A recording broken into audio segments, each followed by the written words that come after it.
Hey friend, Roger Christofferson here again, and we're going to do another My Thoughts On video today. I haven't done one of these in quite a while, but I was sitting here just thinking about David Coverdale and his announcement a few days ago.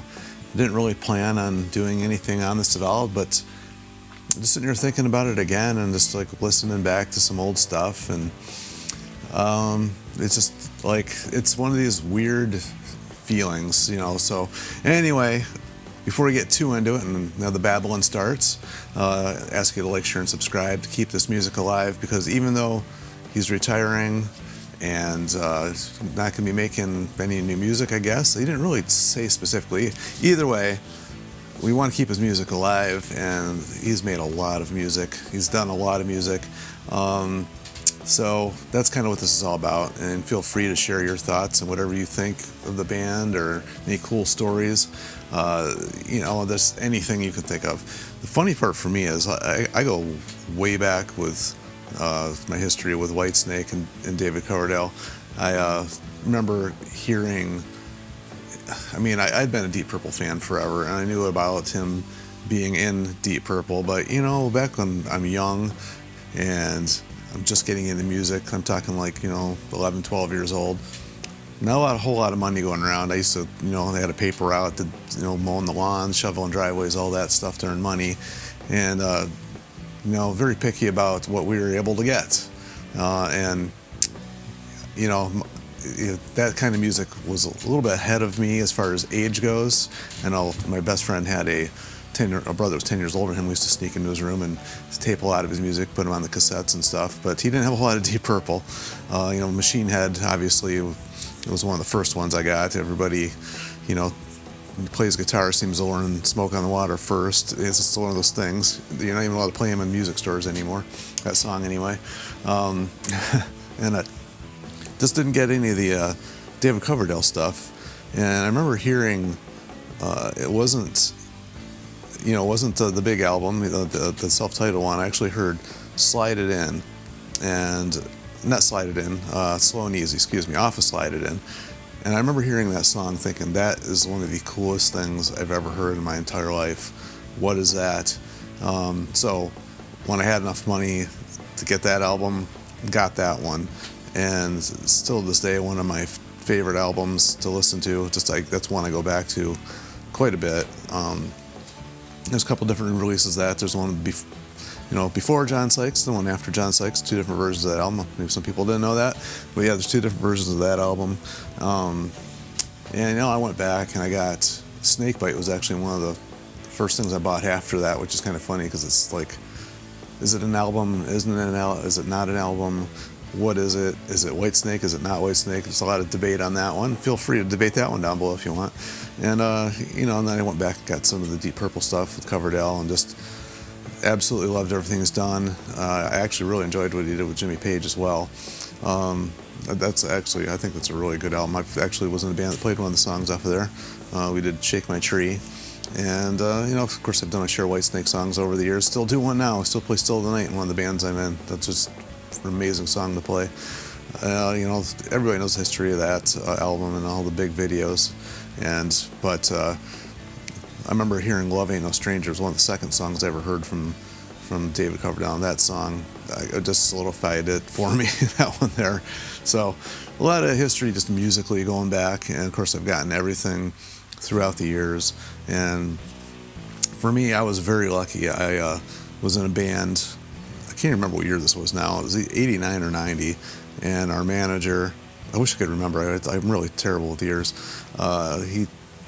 he worked for a sound company that worked for these bigger bands, and I know I've told the story before, but he took me out on the road with him to meet when he was working for Whitesnake, and so I got to meet all of the band. And the funny part was, Adrian Vandenberg was like my favorite guitar player at that point in time, still one of my favorite guitar players ever, definitely top 5. And I got to meet him, got to meet Steve Vai, I got to meet everybody in the band. And Kiss was actually opening up for them on one of the shows, so I got to meet Eric Carr before he passed, and actually got his autograph. That's one of my most treasured things that I have is actually your card. Just it was a little piece of paper. It's all I had, and I just asked him to sign it for me. He was like one of the coolest guys ever. I grabbed when I was out there, I grab all the used strings and I grab all the guitar picks and drumsticks and I just stick in my pocket. I remember one of the older roadies, probably in his 60s or so, I've been doing his whole life. I remember him come up to me once, he's like, man, it's really cool to see somebody actually just loving the music and just out here doing it for the love of music and just keeping all the stuff because they love it so much. And that just always stuck with me for some reason. And unfortunately, I never got to meet David. He'd come out and do the show, and when he's done, back, he had his own tour bus, and he just did his thing. He was with Tawny at that point.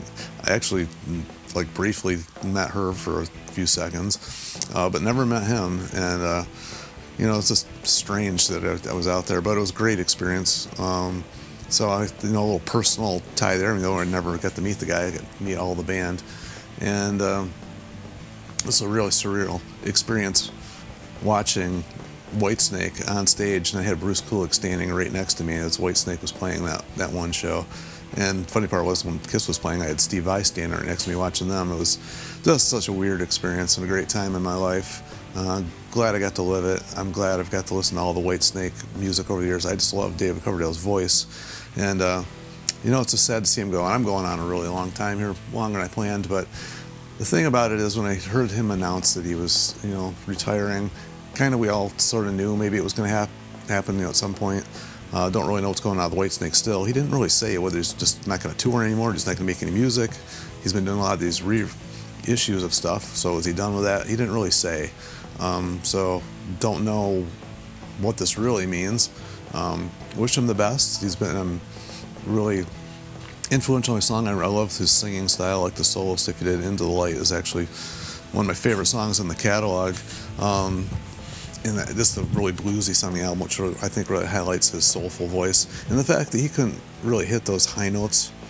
As the last album that they released there had a lot of production going on the vocals. You could tell that he wasn't able to get those high notes and stuff like he did, but he gave it his all, and the songs are really good, I think. And the funny part is my favorite part of his singing voice is his lower mid-register, especially his low register. He just got such a cool feel and sound and soul to his voice. It was just cool that he could always hit those high notes and it still sounds soulful, but he never lost the soulfulness of his voice. And even if he kept on recording and did another album that was within his range, I think it would sound amazing. I think it would sound great. I have no problem when artists do that, and you got to do what you got to do. I mean, we all get older, and as long as it sounds good, I don't have any issue with that. So who knows, maybe something. I mean, a lot of these guys say this, so maybe he'll get bored. It was just, and to want to do it. I don't know. It was just, I remember it was only a few days ago, but I sat here and watched the video, and of course they played Fare Thee Well after it, and I was just more emotional than I thought I was going to be. It was really strange watching it, and just knowing that he kind of knew that it was time to say goodbye, and he didn't want to go out like some people do, not knowing when it's time to say goodbye. Even though I think he still could have done more, but it's got to be a tough thing to do. It's really got to be tough. Just even people with just regular jobs, us people that have family members that we've known have retired, and sometimes it's a joyful thing for them, and sometimes it's kind of a bummer. They don't know what to do once they retire, and they get bored and try to find other things to do. So I don't know if that's what he's going to do or not. I don't know. I'm really babbling on here, but I just want to share a few thoughts on this one, just because it's been one of these guys that's really been an influence a lot throughout my entire musical journey, whatever we want to call it. But anyway, feel free to share and comment and whatever down below. That's what this is all about. And until I think of something else to babble about, we'll see ya.